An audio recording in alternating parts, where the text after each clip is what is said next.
Welcome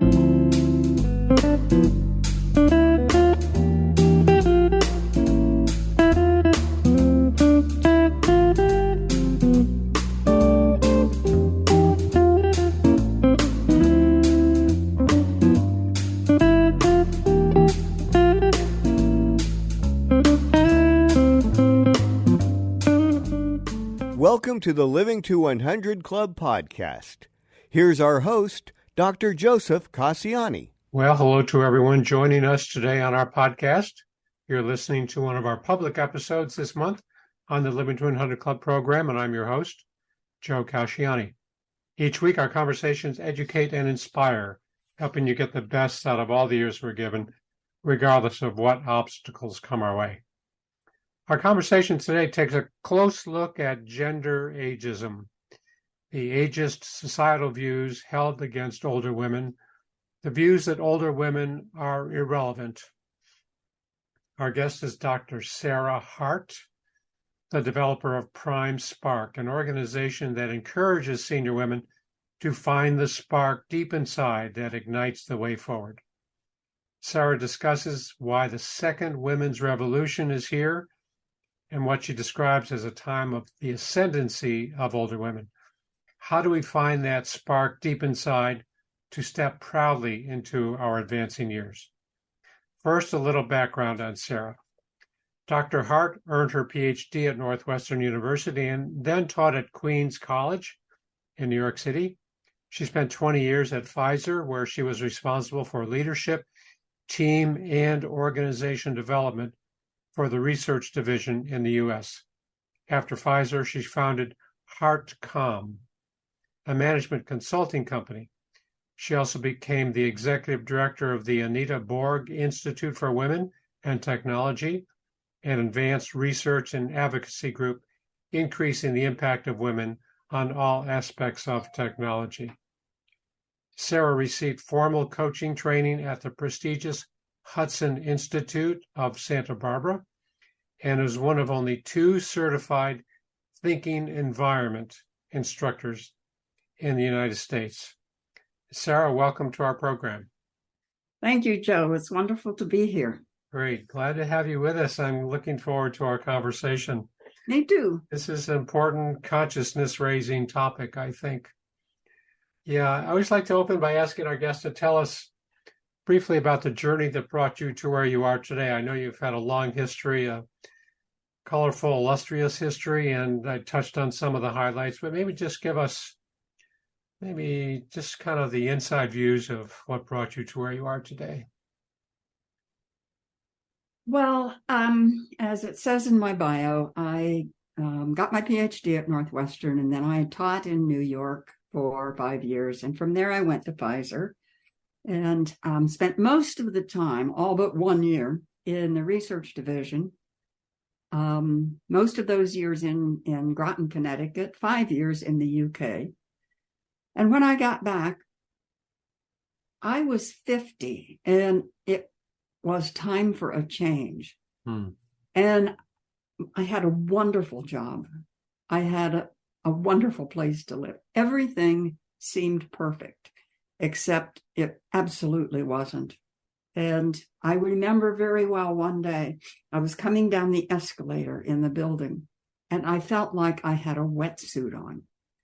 Wow. I don't know anything that's more binding if you're not in water than a wetsuit.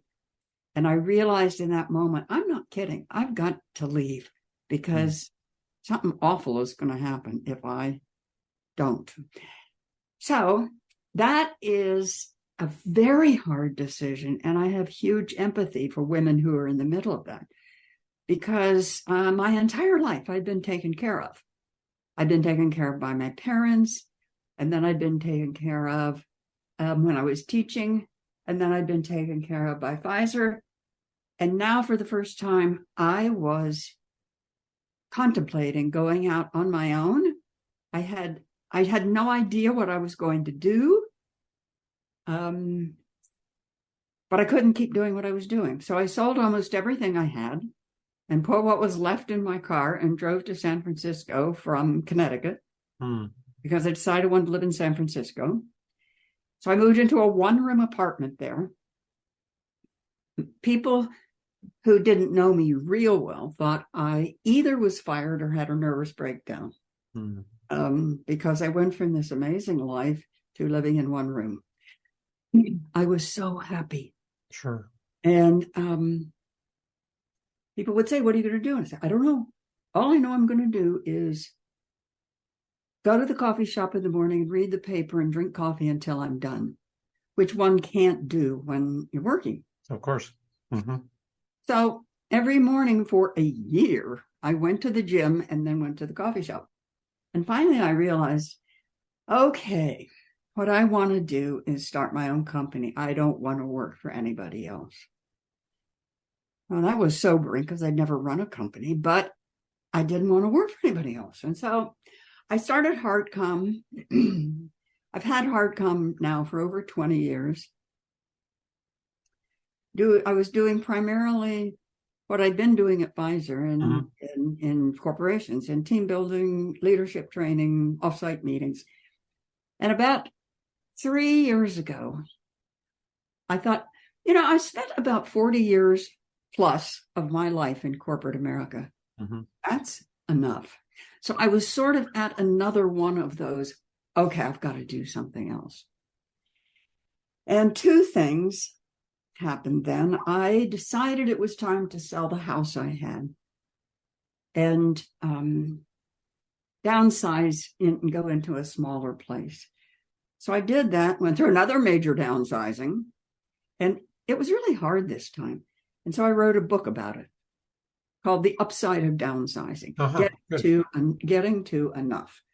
And it's about the emotional side of downsizing your home, not the practicalities. Not the where do you sell stuff, where do you put stuff, is what it feels like to get rid of things you've had for 10, 20, 30, 40, 50, 60, 70 years. And I did book readings and book signings, and that was really good. I loved it. And then COVID hit, and that put an end to that. But I started doing some of those online, and that was good. But while I was doing that, a couple things happened to me that I thought had to do directly with gendered ageism. And I thought it was solely because of my age and my gender that I had been treated the way I had been treated. And so I was working with a coach at that point, trying to figure out what I wanted to do next. And I said to her, I think I want to work with and on behalf of older women. And she said, "Oh, your golden years." And I said, no. Yeah. I want to work with women in the prime of their lives, their 50s, 60s, 70s. That didn't used to be true, but it is true now. And I want to work with them, and I want to help them find that spark deep inside that will ignite them forward into the rest of their lives, making the rest of their lives the best of their lives. And I thought about that, finding the spark in the prime of their lives. Prime spark. So that's how that came about. And for the last 2+ years, that's pretty much what I've been doing. And it's, I don't know what to call it, Joe. It's not a project. It's not my company, but it's what I'm spending all my time doing. I want it to be a movement, and I think there is a movement, and different people are working, and at some point we all need to get together and decide what it is. Yeah. So that's what I'm doing. Finding something that you love. It's hard to describe it as a project or, I call it new chapter, but that's a great story. I love that unfolding of, who you are and who you really wanted to become and finding your way now through Prime Spark. I think that's a great story. Yeah. So let's just jump right into this gender ageism theme topic. We know about ageism, but let's talk specifically about gender ageism. What does it look like? Well, ageism is a very important issue. And since I'm a woman and know the experience of being a woman, I decided I really was interested in working with gendered ageism. I think that for women, the ageism strikes them sooner than men. I talk to women, this is so sad, in their 40s who are still in organizations, and they are experiencing ageism. 40s. And by the time a woman gets to 60, they really, generally speaking, want her out of there. Now, that doesn't so much happen with a man. Men experience ageism, but not quite so early. Okay. Mm-hmm. And it's also the case that for a man can be seen as very distinguished with graying hair. Mm-hmm.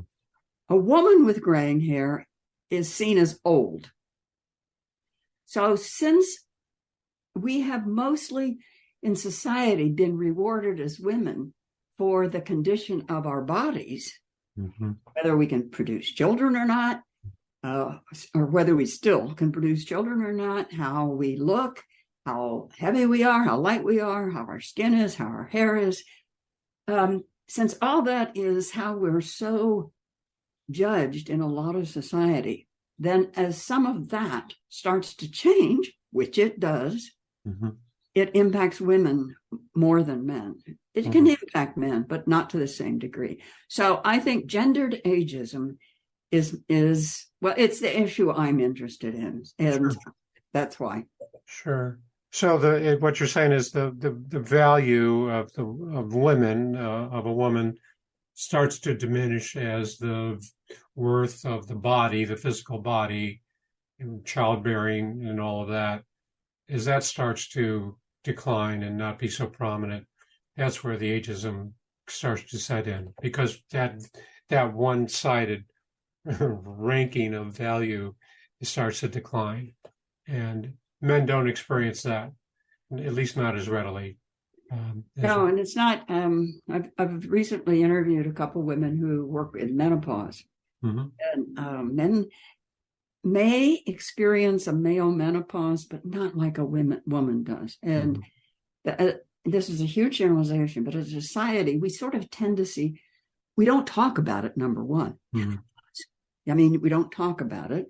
Sure. And it's sort of a disease, which is bizarre, because we're born, we go through puberty, we start our menstruation, and then we end it. It's not a disease, it's part of the life cycle. But if we think about really, how do we value women who are sitting in meetings with sweat running down their face?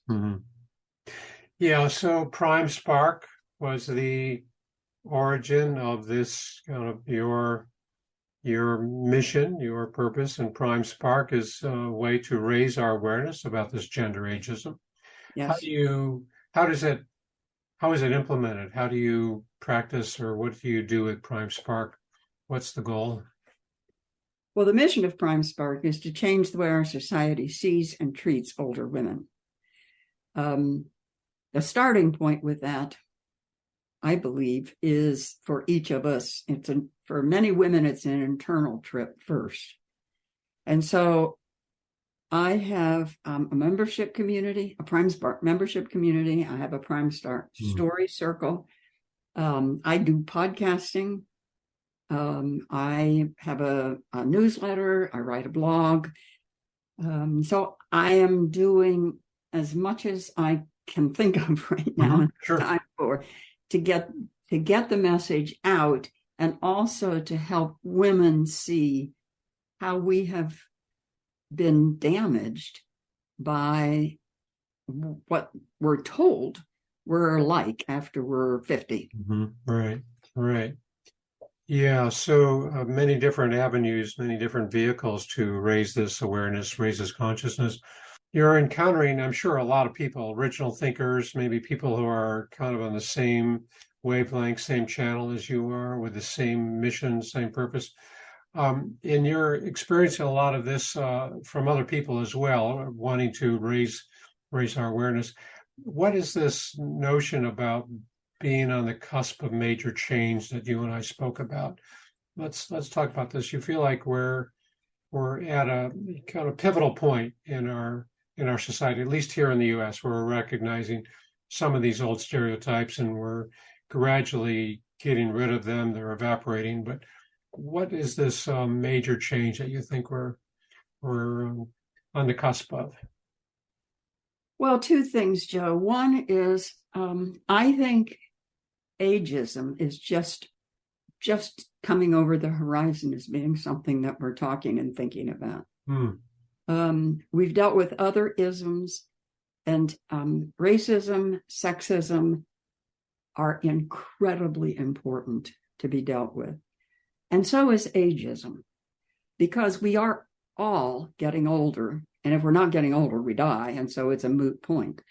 And so I think that if you look on, I don't think it's just the people I'm in touch with. I think if you pay attention to what's being written, the books that are coming out, the articles that are being written, the things that are being posted online, there is a growing sense of how damaging ageism is and that we need to deal with it. And I am particularly interested in the other women who are working in gendered ageism. There are more and more books coming out about the effects of gendered ageism in one way or another. So I think when I say it's on the cusp, I think it's sort of like I don't remember, Betty Friedan's book came out in 56. When did Betty Friedan's book? Whenever Betty Friedan's book came out. I think that for several years, we were on the cusp of the whole sexism movement, the women's movement of the 60s and 70s. I think it's the same thing is happening right now.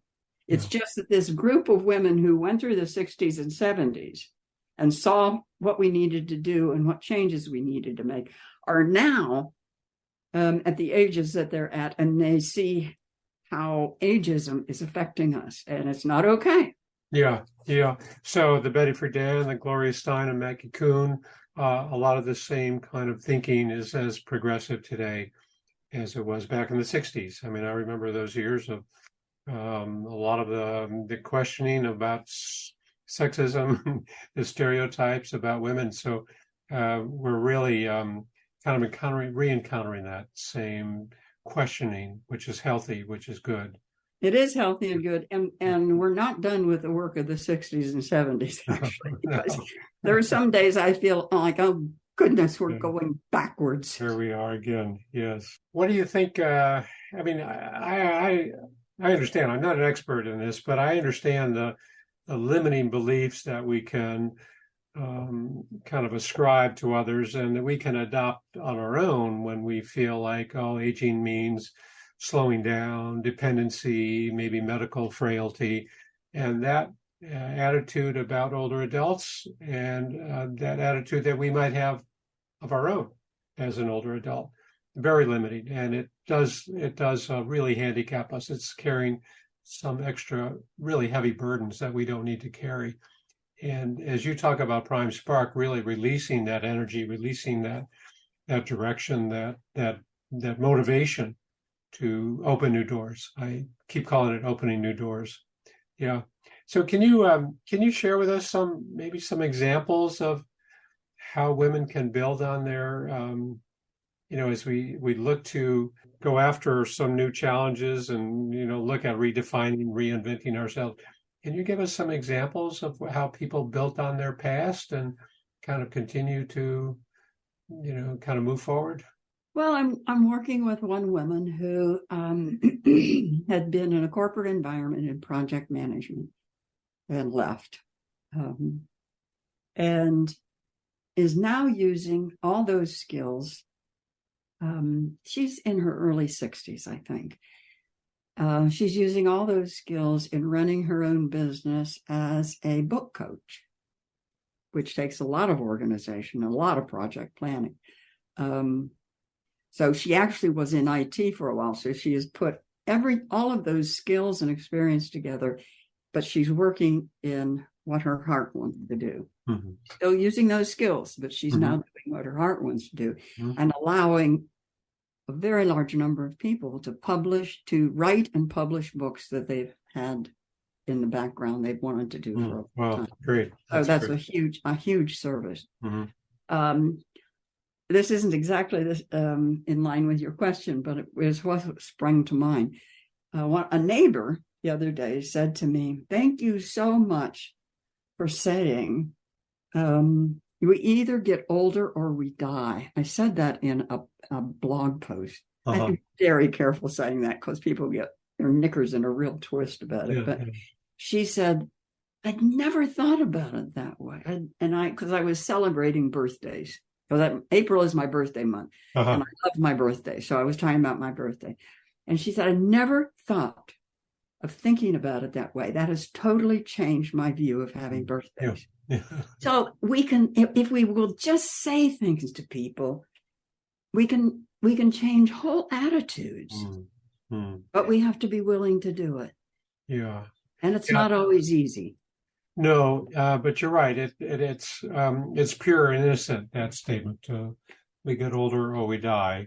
No hooks to it. It's no double entendre. It's just the fact there. Just the fact. So let's stop looking at age as a number. That's what I say. It's age is I've had, more than a number. Yeah. In the past, I've actually had some women get very angry at me when I talk about Prime Spark. And for the longest time, I didn't understand it. And finally, one of them said to me, "Sara, I don't want to think about getting older." Right. So if we don't think about getting older, it's just like if we don't think about death. We don't think about death, we won't die. Yeah. If we don't think about aging, we won't age. Yeah, no, that doesn't work very well. I mean, we stay kind of locked up there, and we stay in that comfort zone where we're not challenged or we're not exposed to new energy, new opportunity. But it's safe. It's familiar, right? Yeah. So what about the person that really has some questions about how do I find my potential? How do I find that spark? How do I get in touch with that? And I don't know, for example, I don't know which way I should head. I know I've worked for all these years as whatever, an accountant or a writer or doctor or nurse. What do I do now? How do I redefine myself, my future? How do I find my potential? Well, it's probably best to do that work in a group of women because it's not, for most of us, it's not something you can sit by yourself in a room and come up with. Some people can. And thinking by yourself is really good sometimes. But this is a huge generalization. Women sort of like to be together with other women. Sure. And other women can be very helpful. So if you're trying to do that, if a woman is trying to do that, then, pull together some friends, pull together some people and explain how you're feeling and see if they're feeling anything and talk about it. So the first step is just really understanding how you're feeling, I think. Then you're welcome to go on my website, which is primesparkwomen.com, and click on contact. If you provide your email address, you will be sent a list of 7 questions, and they're designed to help you find that. So, for example, the first question is, what is the story you're telling yourself about what's possible for you at this point in your life? Because the story a lot of women are telling themselves about what is possible at this point in my life is not much. It depends on the woman's background, but for a woman who has spent her adult life taking care of a home and family and spouse, it is so sad when I talk to her. She feels as if she has no skills, which is crazy. And she's managed that household for years, maybe the finances. Yeah. So what's the story? Is your story that you don't have any skills? Or if you have worked your whole life and you're now in your 50s or early 60s and think, okay, I've been really good at what I've done. I've enjoyed it, but I don't feel fulfilled anymore. But it's terrifying to think of leaving these golden handcuffs that I am tied to here with the salary and the benefits and what would I do? Sure. So you're getting in touch, first of all, with what story you're telling yourself. And that story, we call it our narrative or whatever we've been telling ourselves about ourselves. That's what we've carried around for so many years. And that's subject to editing, right? I mean, absolutely. we call it restorying. We can write a new story. We're not stuck in that.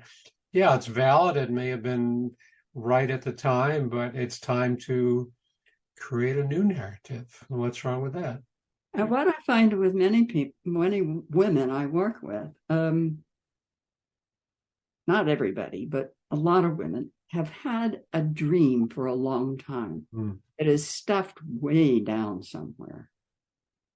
And it is time, if the woman feels at that point in her life, it is time to get what she would think of as selfish and think about yourself. And your first job now is not to take care of other people, unless you're now having to take care of parents or whatever. I mean, that happens for some people, but even alongside that, your job is to take care of yourself. You've spent an entire life taking care of everybody else but you.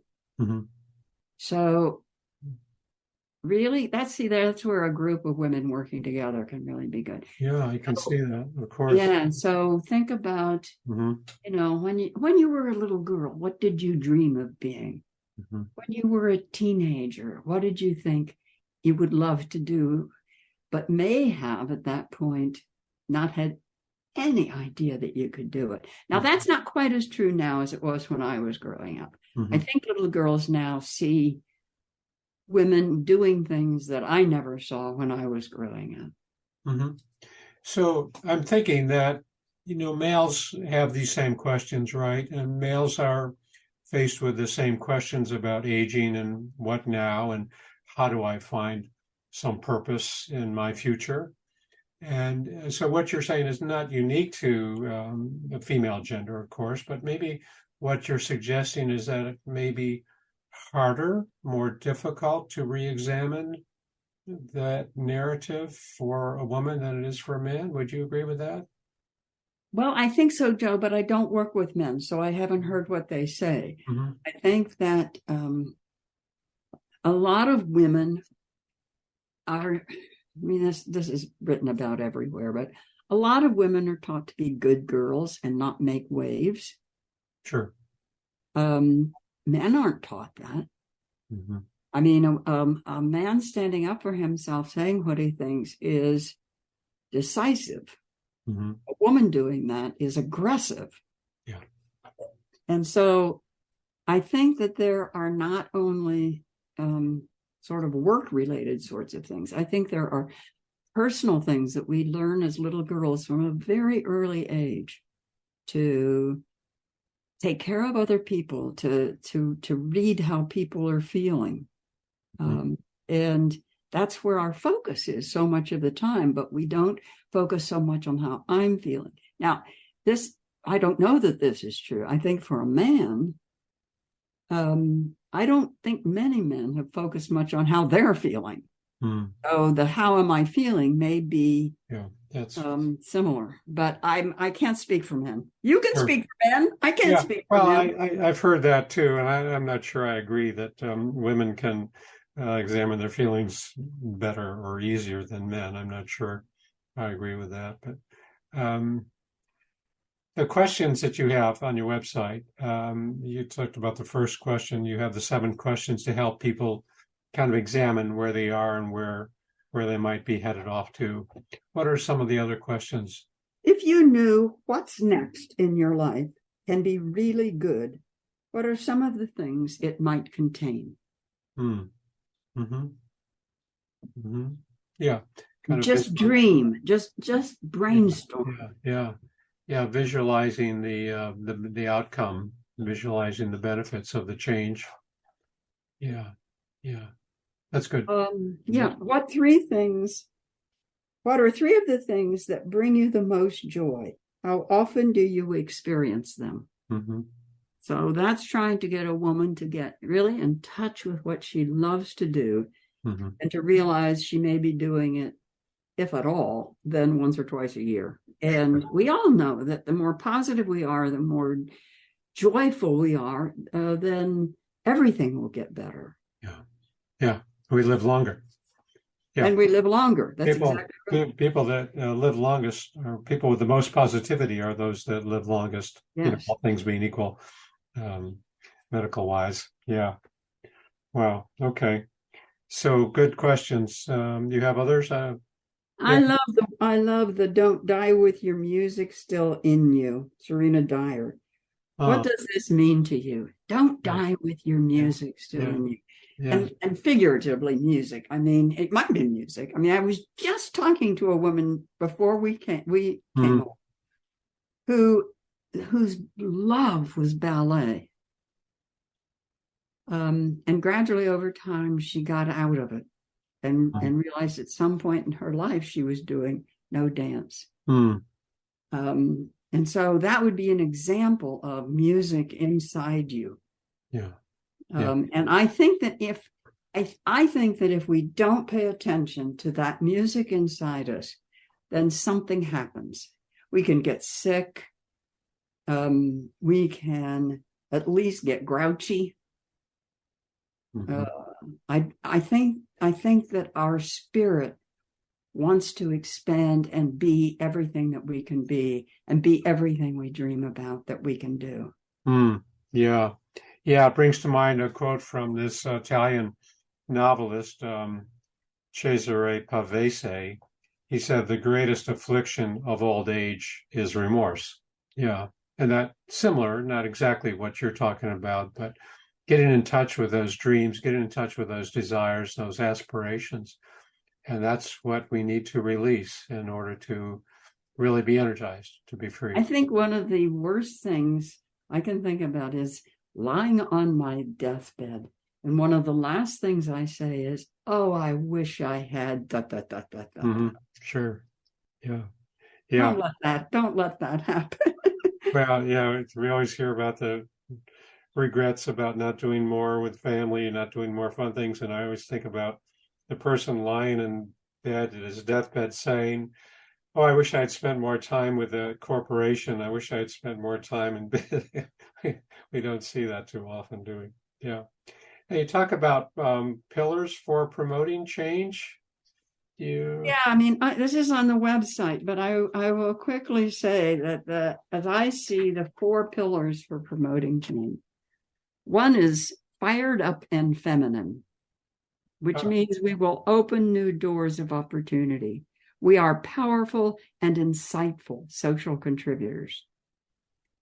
Leaders for life. We will be included in the highest levels of decision making, planning, forecasting.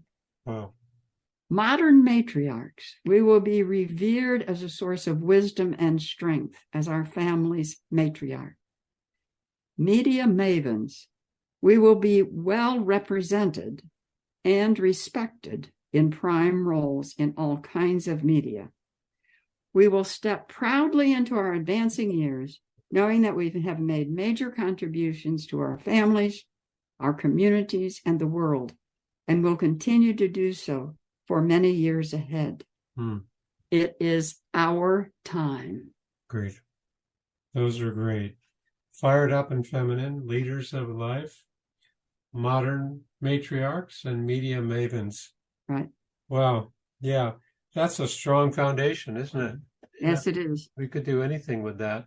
We could do anything with that. Yeah, that's great. I was the other day speaking to a woman who is married to a Navajo man, and she does a lot of work in Navajo Nation.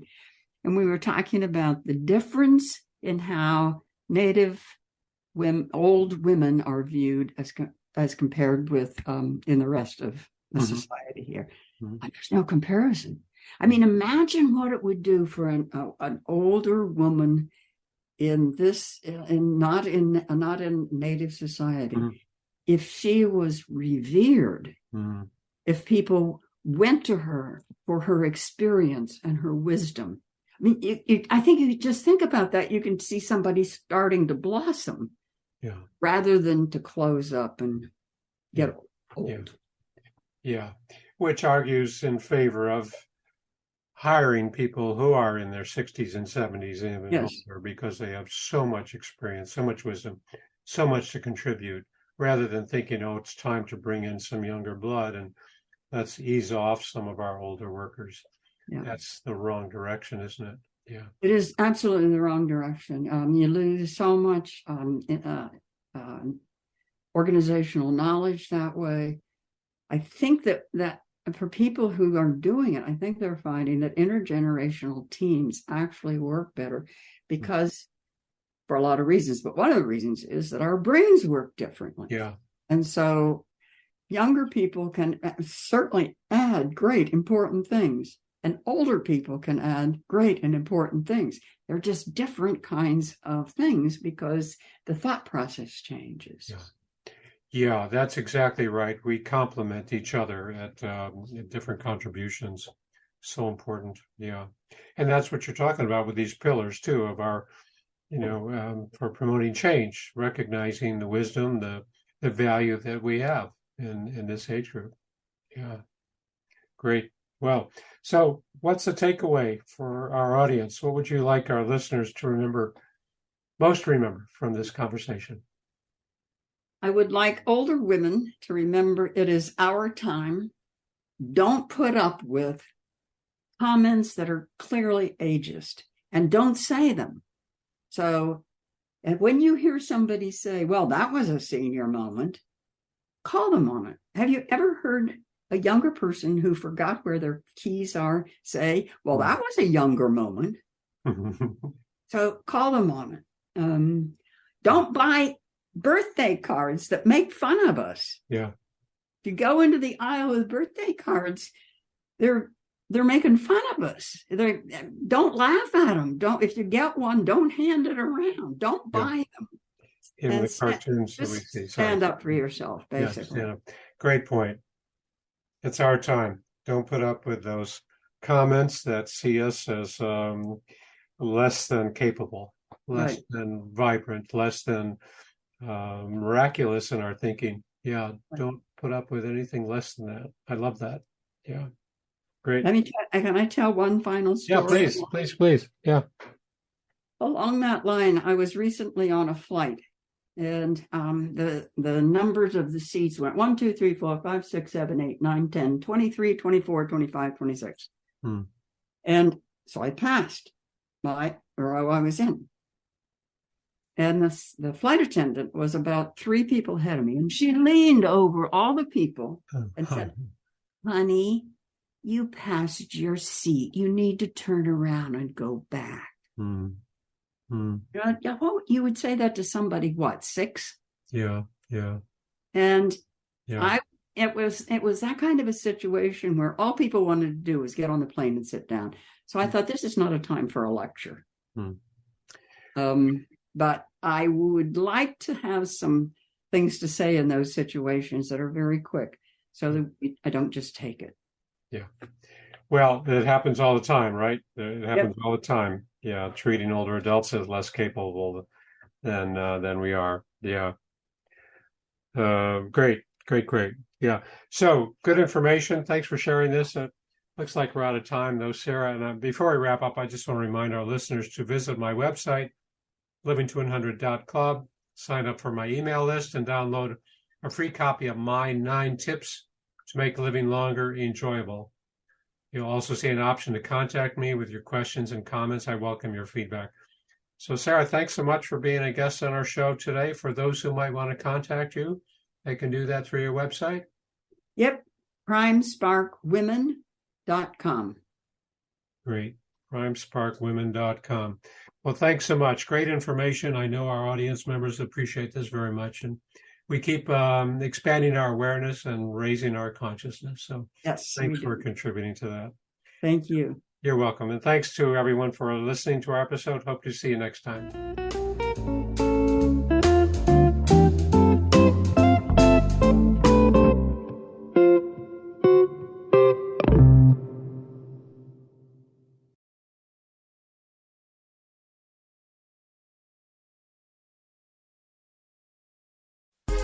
Hi, this is Suzanne Newman, host of the Answers for Elders podcast and radio show. We are the North Star that guides you through the complicated journey of senior care with trusted experts in money, law, living solutions, and more. So join us on this station, your favorite podcast channel, or just go to AnswersForElders.com. Meet the Wayshowers who will help your journey go a lot easier.